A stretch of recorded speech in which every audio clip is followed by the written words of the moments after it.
Much, Steve. Ladies and gentlemen, it's really a great pleasure for me to address this conference and, as I understand, also in effect close it today. Ever since I arrived here in Israel, Jerusalem Post has been a companion, a daily companion, not always friendly to the EU, but at least fair in most of the instances, and always a great source of information. Allow me a couple of personal remarks. I have learned a lot in the past 2 years, and not only from reading the Jerusalem Post.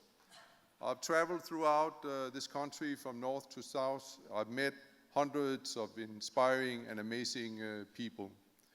Indeed, Israel has come a very long way since I worked as a volunteer on a kibbutz in the early 1970s to its present status today as a world-class high-tech hub. Israelis can rightly be proud of their many achievements.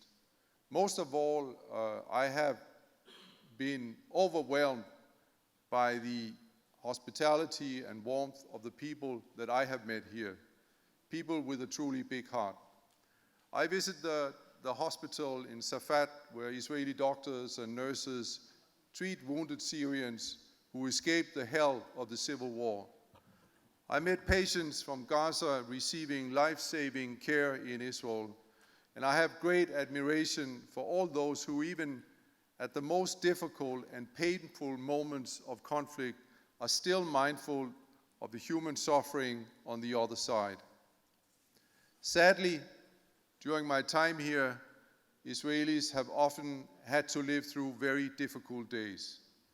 I will always remember the shock of the brutal kidnapping and murder of the 3 teenagers, Naftali Frankel, Gilad Shaar, and Eyal Yifrach, last June.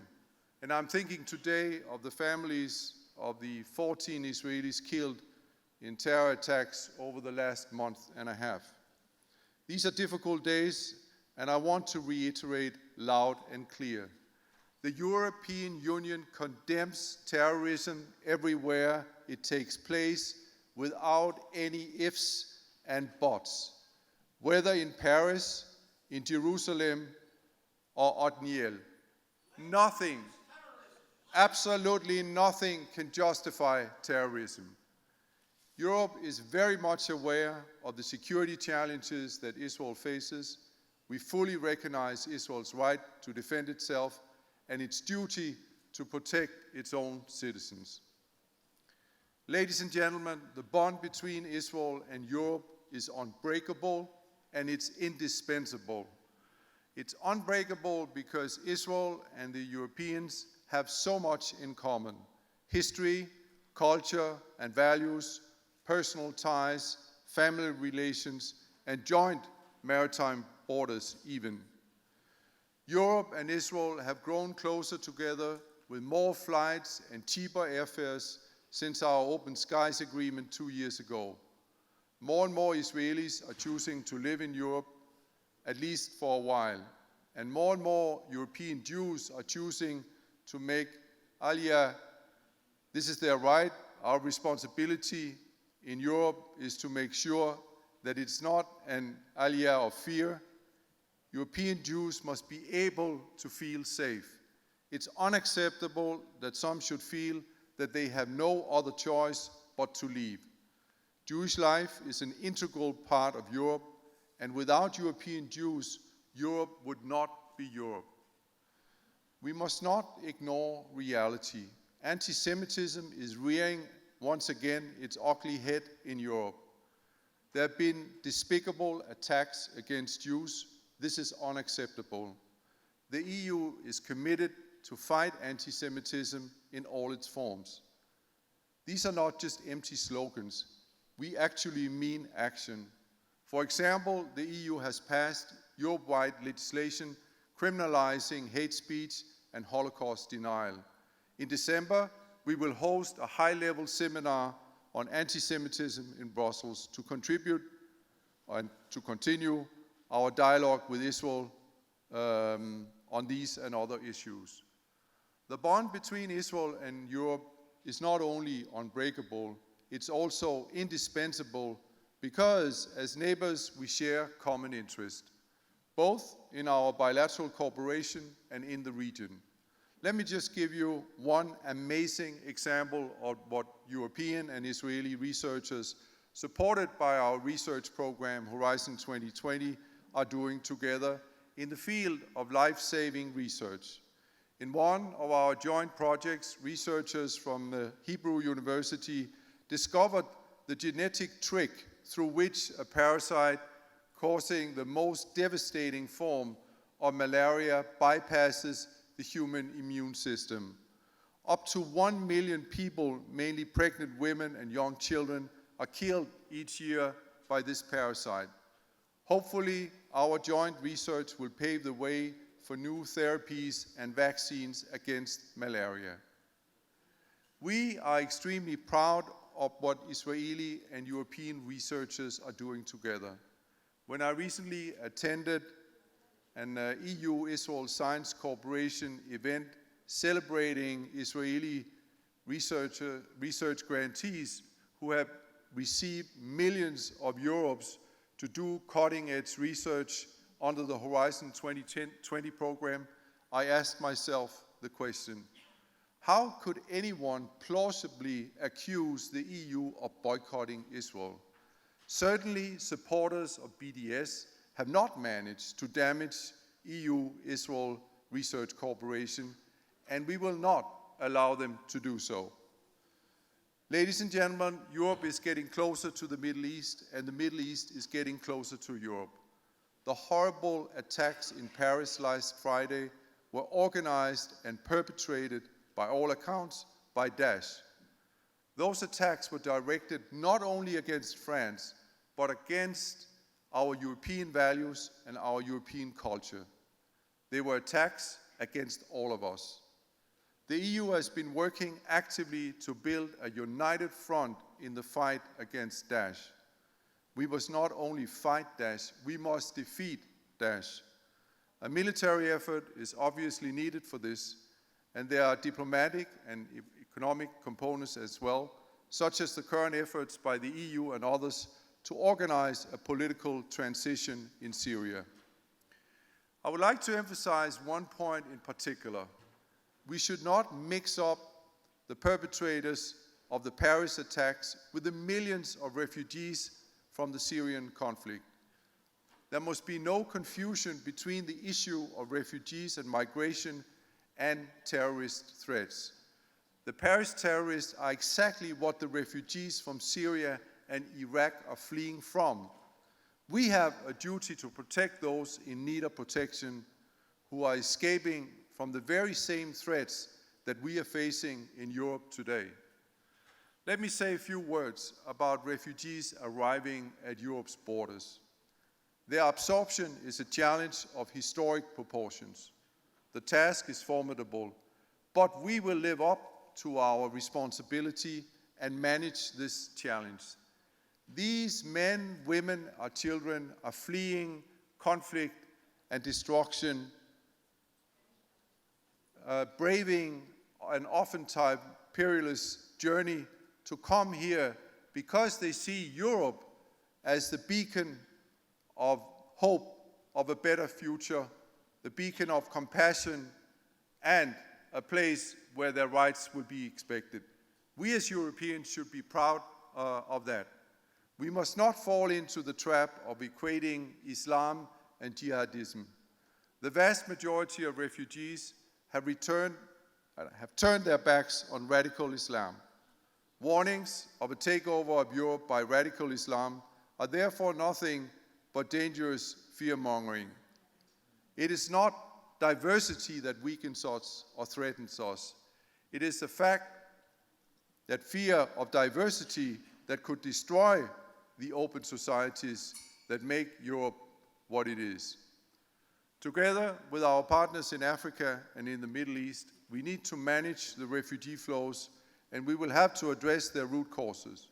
At the same time, the EU will continue to contribute to stabilizing and supporting countries in the region such as Jordan and Lebanon, which have taken in of Syrian refugees. Israel shares our interest in making the region more stable and more secure. Our political dialogue, our intelligence cooperation, our cooperation on counterterrorism are all evidence of that. We appreciate and value very much Israel's analysis and intelligence on regional developments. We are currently finalizing our review of the European Neighbourhood policy, in which Israel is obviously included. One of the new elements will be a stronger focus on security cooperation, and it is simply not possible to think of Israel not being included in that. Ladies and gentlemen, the bond between Europe and Israel is unbreakable and indispensable, and for the most part, our relations are consensual and thriving. But it's no secret that we do not agree on all the points. Yet, even where we do not agree, it's important to keep a sense of proportion and not to confuse facts with fiction. Talks of a European boycott just does not stand up to a reality check. Let me say this loud and clear. Europe is not boycotting Israel, and Europe is not boycotting settlements. Products from settlements will continue to enter the EU market. We oppose boycotts and BDS. The European Union has been accused of a variety of sins in the recent days, and even from this podium this very day, of anti-Semitism, hypocrisy, immorality, rewarding terrorism, destroying Palestinian jobs, etc. These allegations have been made by people coming from the highest echelons in this country. If you have not done so, I strongly suggest that you read the European Commission's notice on indication of origin yourself. It explains that under EU consumer law, it's not permissible to write "Made in Israel" on products from an Israeli settlement. That would be incorrect and misleading information. A similar rule has been enacted by the US. Marking a settlement product as made in Israel is also incorrect in the US. It should also be incorrect from an Israeli point of view. After all, no Israeli government has ever claimed that the West Bank is part of Israel. I've been shocked to hear claims of anti-Semitism and historical comparisons or analogies to the persecution of Jews in Germany in the 30s and the 40s. In my view, this is a distortion of history and a belittlement of the crimes of the Nazis and the memory of their victims. I've also heard the claim of hypocrisy and a reference to over 200 other conflicts around the world where there are no labeling. These comparisons are simply not relevant because situations are different. But anyone claiming that the EU is singling out Israel should take a look at the EU's list of restrictive measures and sanctions. It's 140 pages long, and Israel is not on it. This is because the correct indication of origin is not a sanction. It's implementation of existing EU law that applies to products from anywhere in the world. The member states of the European Union, not overzealous bureaucrats, called on the European Commission to provide guidance on specific issues of Israeli settlement products. Therefore, this notice only covers those and clarifies that it's unacceptable to mark them as made in Israel or in other ways that would mislead the consumer.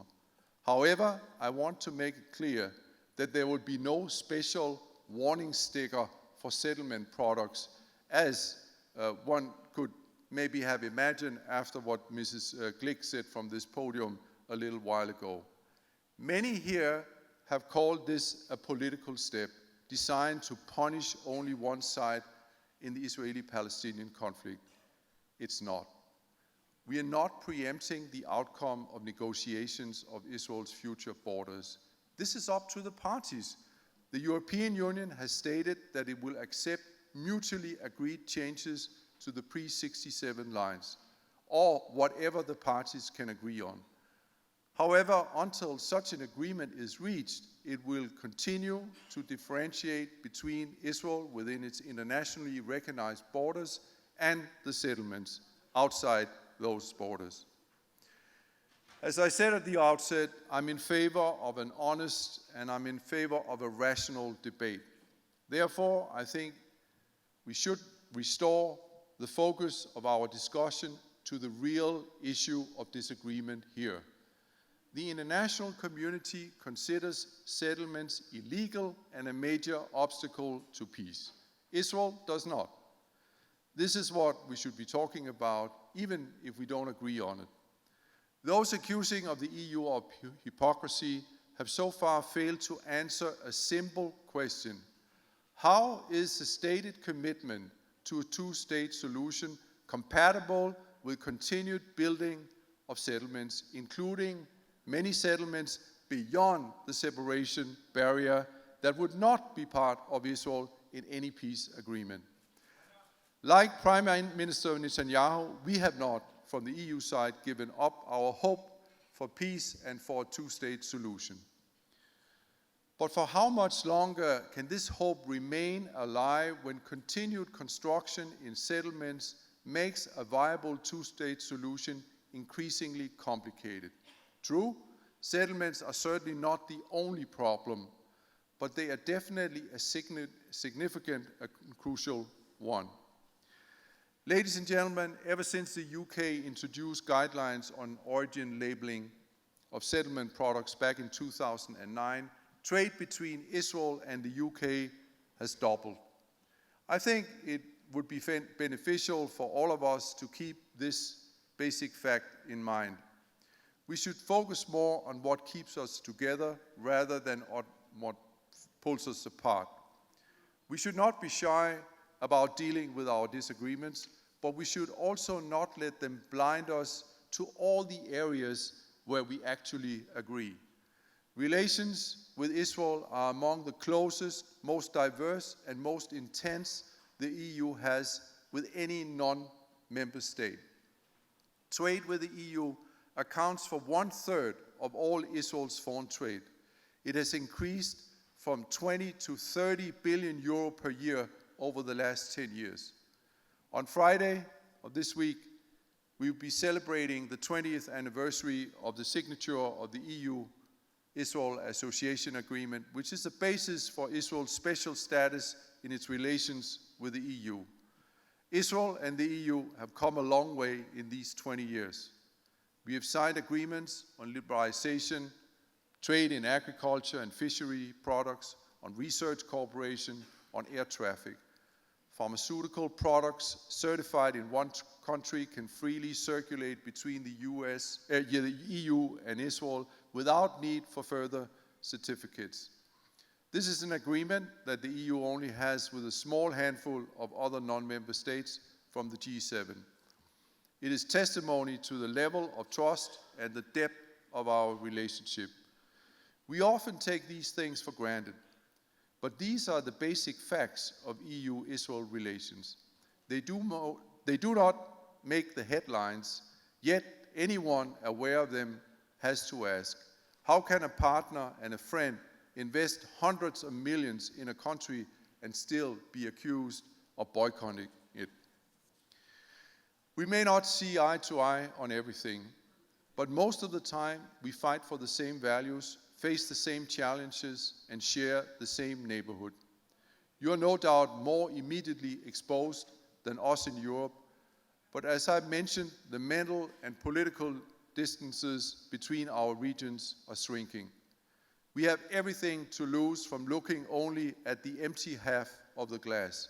We have everything to gain from focusing on what we can accomplish together. Toda Rabah.